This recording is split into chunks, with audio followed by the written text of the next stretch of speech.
Student, welcome to our class. I am Chanchal Rupeshi. तो अभी तक आपको पूजा मैडम मैथ्स पढ़ा रही थी, अभी आपको मैं पढ़ाऊंगी। उन्होंने आपको 9 चैप्टर तक कंप्लीट करा दिया था।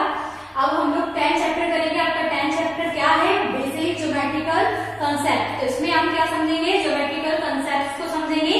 तो सबसे पहले इसमें आप शेप्स के बारे में पढ़ेंगे कि रेक्टेंगल, स्क्वायर, ट्रायंगल, सर्कल। वैसे तो ये आपको आते होंगे, आप थर्ड क्लास में है, लेकिन फिर भी मैं एक बार आपको समझाऊंगी इन शेप्स के बारे में। तो चलिए हम स्टार्ट करते हैं।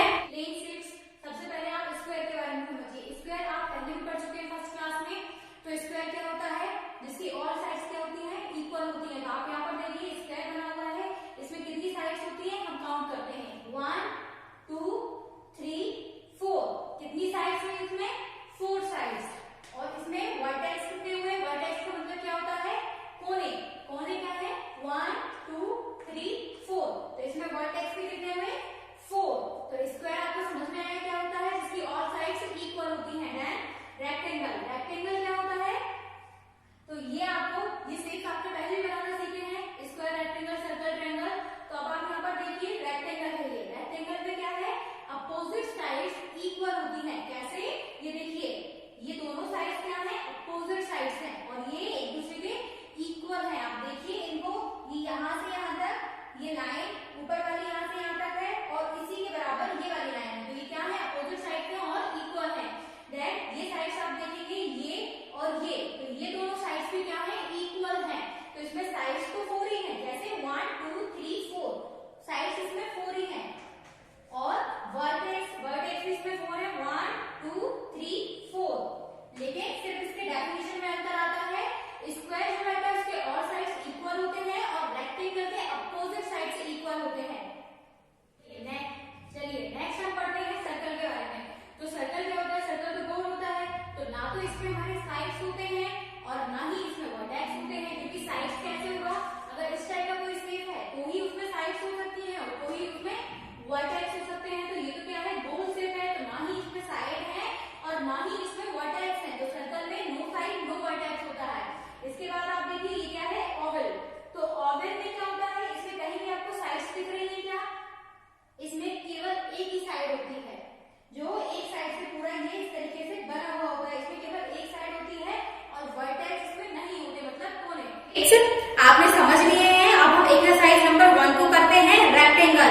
रेक्टेंगल है कितनी साइड्स बताई है मैंने आपको? 4 साइड्स। तो हम इसमें 4 फिल करेंगे।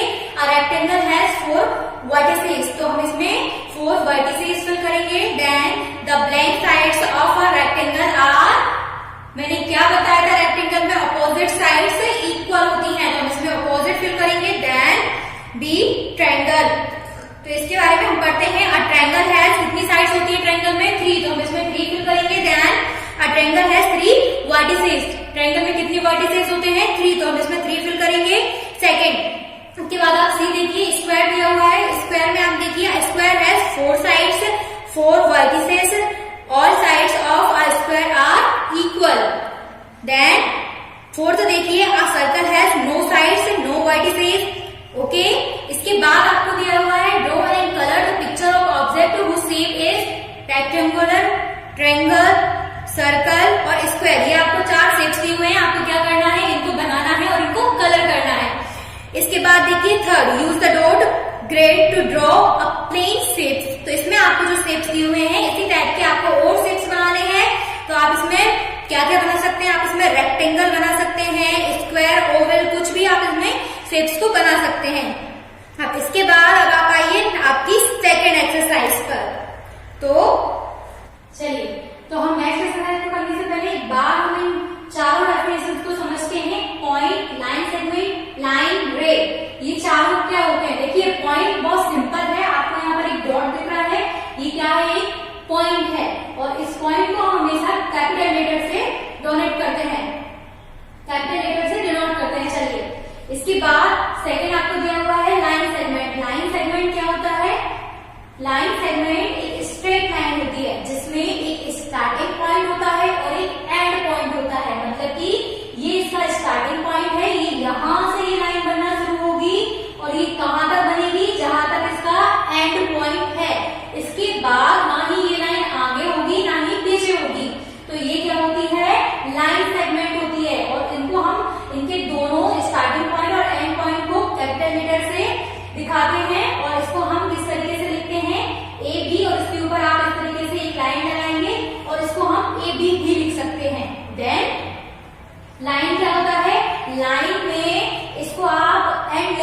मतलब कि आप इसको दोनों साइड बढ़ा सकते हैं, एक्सटेंड कर सकते हैं, लेफ्ट में भी राइट में भी। इसको हम बोलते हैं लाइन। तो हम इसको कैसे लिखते हैं, AB, और उसके ऊपर एक लाइन लगाएंगे और दोनों साइड एरो, मतलब क्योंकि ये लेफ्ट और राइट दोनों साइड एक्सटेंड हो सकती है, बढ़ सकती है।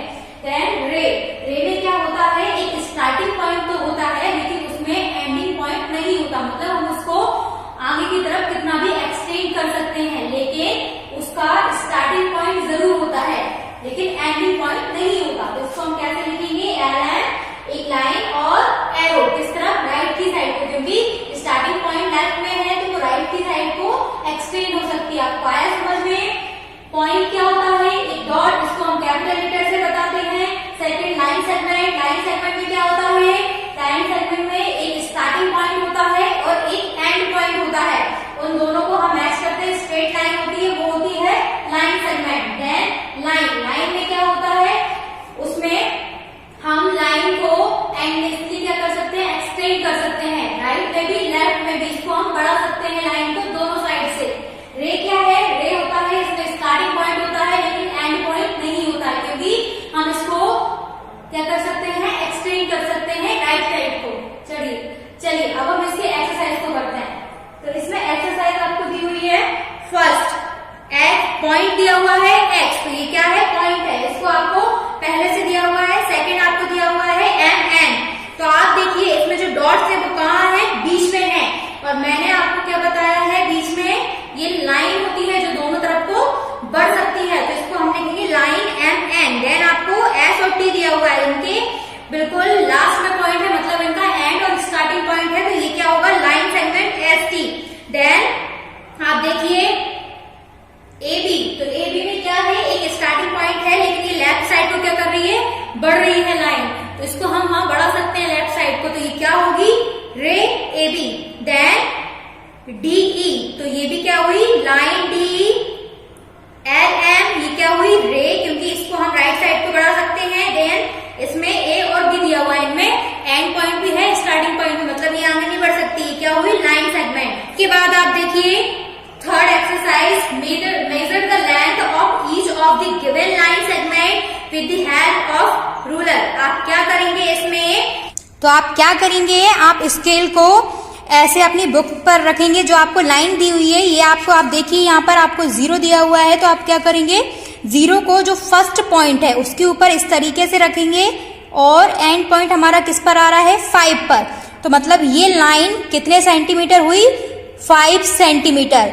ऐसे इन लाइन को आपको इनको आपको मेजर करना है, तो आप यहाँ पर क्या लिख देंगे, 5 सेंटीमीटर। देन अब इसको हम मेजर करते हैं, तो इसको कैसे करेंगे, आप देखिए यहाँ पर 0 को हम रखेंगे फर्स्ट पॉइंट पर, और देन ये हमारा लास्ट पॉइंट कहाँ आ रहा है, 6 पर, मतलब ये लाइन कितनी सेंटीमीटर है, 6 सेंटीमीटर, तो हम यहाँ पर लिखेंगे।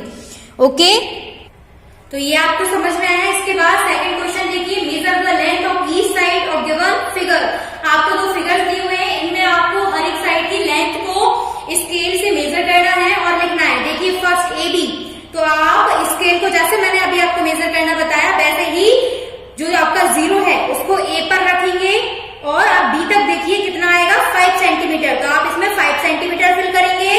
देन आप इसमें दिया हुआ है BC, CD, DA, ऐसे ही आप इन सबको मेजर करेंगे और यहाँ पर लिखेंगे। इसके बाद सेकंड देखिए XY, YZ, ZX, इनको आपको मेजर करके फिल करना है। अब हम देखते हैं third question, draw the line segment of the given length in your notebook. आपको क्या करना है, अपनी नोटबुक में आपको ये लाइन सेगमेंट को ड्रॉ करना है। कैसे करेंगे आप इनको ड्रॉ, जैसे आपको ए भी दिया हुआ है 8 सेंटीमीटर, तो आप अपनी कॉपी में स्केल को रखेंगे, 0 से लेके 8 सेंटीमीटर तक की आपको एक लाइन ड्रॉ करनी है, तो ये हमारा ए भी हो गया 8 सेंटीमीटर। देन आपको दिया हुआ है XY 10 सेंटीमीटर, तो आप क्या करेंगे, 10 सेंटीमीटर के लिए स्केल को रखेंगे कॉपी पर और 0 से लेकर 10 सेंटीमीटर तक की एक लाइन ड्रॉ करेंगे, तो ये हो गया हमारा 10 सेंटीमीटर की XY लाइन। चलिए अब इसके बाद आपको दिया which line segment is the longest, तो इसमें आपको अब ये पूछा है कि कौन सी लाइन सेगमेंट सबसे लंबी है, तो ऑब्वियसली 10 ही होगी, तो हम इसमें 10 सेंटीमीटर लिखेंगे। Which line segment is the shortest, और कौन सी सबसे छोटी है, 2 सेंटीमीटर, तो हम इसमें 2 सेंटीमीटर लिखेंगे। चलिए इसके बाद अब देखते हैं हम ओपन एंड क्लोज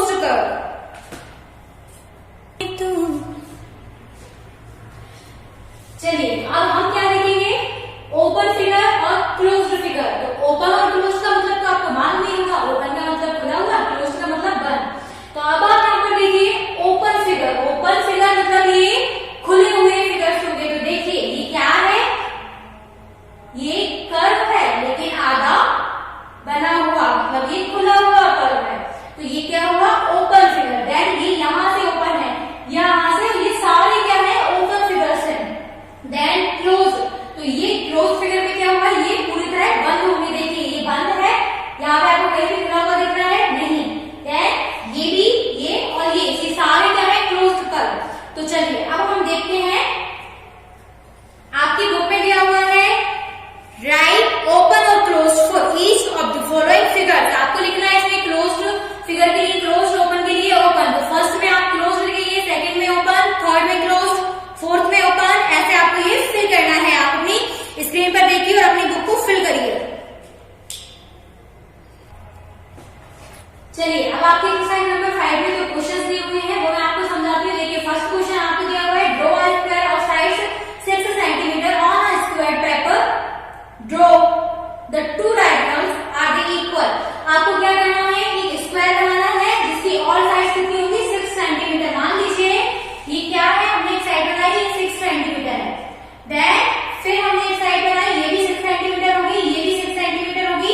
अब देखिए बोर्ड पर तो मैं स्केल से यूज कर नहीं सकती हूँ, लेकिन आपको कॉपी पर ऐसे ही करना है। आप स्केल तो रखेंगे, 0 से लेके 6 सेंटीमीटर दिखाएं किसी की, फिर ऐसे में रखेंगे 0 से 6 सेंटीमीटर दिखाएं। तो ऐसे 6 सेंटीमीटर की आपको 4 लाइन खींचना है। तो इसमें जब आप डायगोनल बनाएंगे तो ये क्या होता है, एक डायगोनल होता है और इसमें 2 डायगोनल बन रहे हैं और ये दोनों डायगोनल इक्वल ही होंगे। तो ऐसे आपको ये कॉपी में बनाना है। सेकंड क्वेश्चन आपको दिया हुआ है, draw a rectangle of side 8 centimetre and 6 centimetre on a square paper, draw two diagonal, they are equal. चलिए हमको क्या दिया हुआ है कि हमको रेक्टेंगल बनाना है। मान लीजिए रेक्टेंगल तो यही होता है, तो इसमें उन्होंने हमें क्या बोला है, उन्होंने हमें बोला है कि 8 सेंटीमीटर और 6 सेंटीमीटर। इसको मान लिया हमने 8 सेंटीमीटर दोनों साइड, क्योंकि अपोजिट साइड इक्वल होती है, और ये हमारा हो गया 6 सेंटीमीटर। देन अब आपको बताना है डायगोनल, तो ये दोनों डायगोनल क्या होंगे, इक्वल होंगे।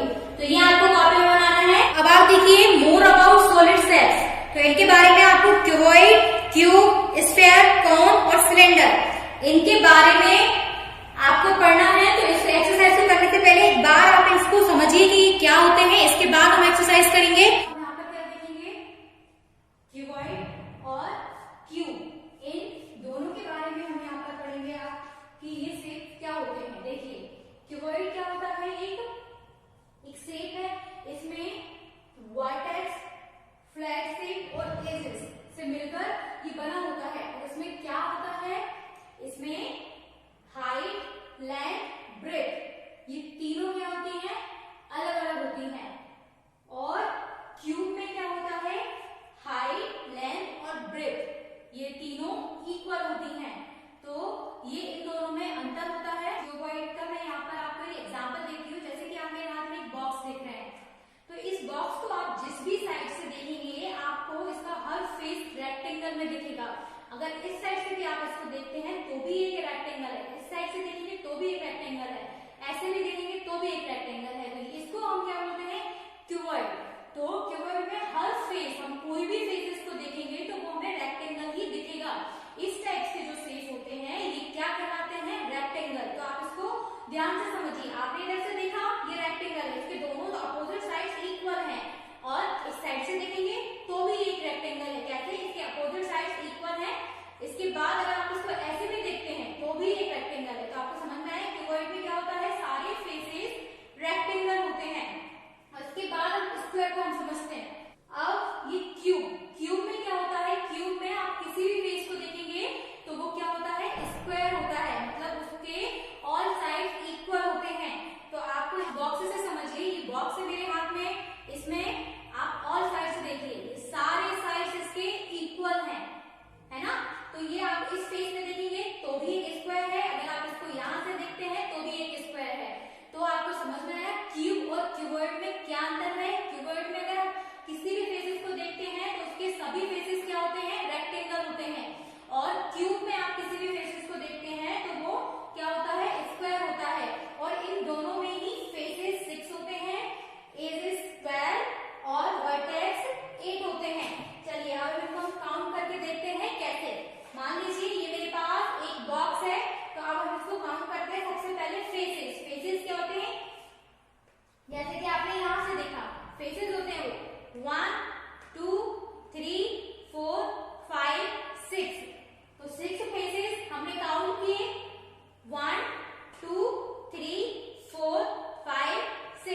ये 6 फेसेस हुए हमारे। Then 12 edges. तो एजेस क्या होते हैं? 1 2 3 4 5 6 7 8 9 10 11 12, ये हमारे एजेस होते हैं। फिर से देखिए एक बार, 1 2 3 4 5 6 7 8 9 10 11 12, ये हमारे एजेस हैं। इसके बाद वर्टेक्स। वर्टेक्स मतलब कोने। तो चलिए 1 2 3 4 5 6 7 8, ये हमारे वर्टेक्स हैं। तो क्लियर हुआ क्यूबॉइड और क्यूब में डिफरेंस। चलिए तो अब हम क्या पढ़ेंगे? सिलेंडर और कोन के बारे में। किसके बारे में पढ़ने वाले हैं अब हम? सिलेंडर और कोन के बारे में। तो ये क्या है? एक सिलेंडर है और ये क्या है? एक कोन है। तो चलिए इसको हम, तो वैसे तो डायग्राम ऊपर है लेकिन आप उसको उतने अच्छे से नहीं समझ पाएंगे जितना अच्छे से आप जब इसको सामने देखेंगे। तो ये देखिए, ये क्या है? एक सिलेंडर। उसको देखिए और इसको देखिए, ये क्या है? एक सिलेंडर है। अब उसमें हमें क्या बताया हुआ है कि इसमें कर्व फेस कितना है? 1। कर्व फेस मतलब जो हमको दिख रहा है तो वो क्या है? घुमा हुआ है। इसमें एक ही फेस है। आप इसको किसी भी साइड से देखेंगे, ये क्या है? एक ही कर्व फेस से पूरा मिलकर बना हुआ है। ये पूरा एक ही कर्व फेस है। इसके बाद इसमें क्या बताया हुआ है आपको? इसमें आपको वर्टेक्स तो कहीं नहीं दिख रहे हैं, कोने तो इसमें कहीं है ही नहीं। इसके बाद उन्होंने बोला फ्लैट फेस। फ्लैट फेस मतलब जो एक सतह पर रखा जाए। तो फ्लैट फेस एक इस साइड से रखा सकता है, ये इस साइड से रखा सकता है। तो फ्लैट फेस इसमें कितने हुए? 2 हुए। देन इसमें बोला है कर्व एजेस, और इन्हीं को हम कर्व एजेस बोलते हैं क्योंकि ये देखिए, अगर हम इस साइड से इनको देखें तो ये घुमे हुए हैं। तो ये क्या है? 2 कर्व एजेस हैं इसमें। देन इसमें इन्होंने क्या बोला है?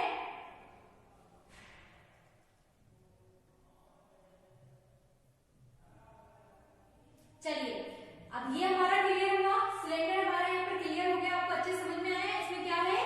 कर्व फेसेस कितना है? फेस इसमें 1 है। ये 1 पूरा ऐसे घुमा हुआ, ये कर्व 1 फेस है। इसमें एजेस इसमें 2 है, 1 2।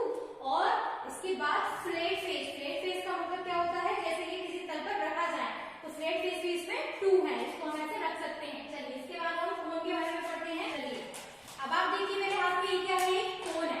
जैसा आपको यहाँ दिख रहा है वैसे ही इसमें मेरे हाथ में एक कोन है। तो सबसे पहले तो आप इसको वर्टेक्स देखिए। कोना इसमें बिल्कुल क्लियर दिख रहा है, एक कोना है इसमें, तो 1 वर्टेक्स हो गया इसमें। देन इसमें क्या है? Curve face. कर्व फेस इसमें 1 ही होगा क्योंकि ये भी पूरे एक ही कर्व फेस से बना हुआ है। पूरा एक ही घुमाए हुए फेस से ये बना हुआ है, तो इसमें 1 कर्व फेस है। देन इसमें क्या बोला है? एजेस। एजेस मैंने आपको पहले भी बताया था, ये नीचे की सतह ये क्या होती है? एजेस। तो इसमें 1 कर्व एजेस है और फ्लैट फेस भी इसमें 1 ही होगा क्योंकि कर्व एजेस ही फ्लैट फेस होता है। तो ये कर्व एजेस 1 हो गया और फ्लैट फेस भी 1 हो गया क्योंकि ये किसी चीज पर हम रखेंगे तो इसके रखने के लिए केवल एक ही फेस है हमारे पास। तो ये क्या हो गया? फ्लैट फेस 1 हो गया। तो आपको दोनों चीजें समझ में आई। अब तो आपने ये समझ लिए ये शेप्स के बारे में। अब हम इसको फिल करते हैं। देखिए आपको एक दिया हुआ है, फर्स्ट आपको ये क्या दिए हुए हैं? शेप्स दिए हुए हैं, तो आपको इनको फिल करना है। तो फर्स्ट आपको क्यूब दिया हुआ है। Number of plane faces. तो क्यूब में कितने प्लेन फेसेस होते हैं? 6।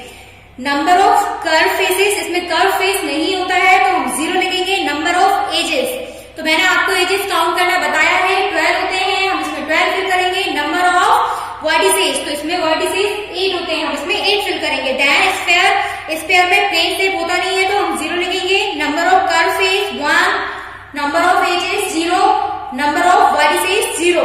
देन कोन, कोन में क्या होता है? Number of plane faces.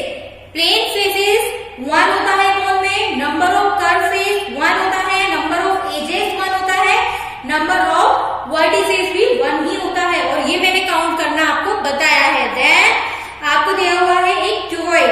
तो इसमें जैसा क्यूब में था सेम इसमें होता है। इसमें प्लेन फेसेस क्यूब के बराबर होते हैं, कर्व फेसेस क्यूब के बराबर, एजेस क्यूब बराबर और वर्टिसेस भी क्यूब बराबर। तो हम इसमें लिखेंगे प्लेन फेस में 6, कर्व फेस में 0, एजेस में 12, वर्टिसेस में 8।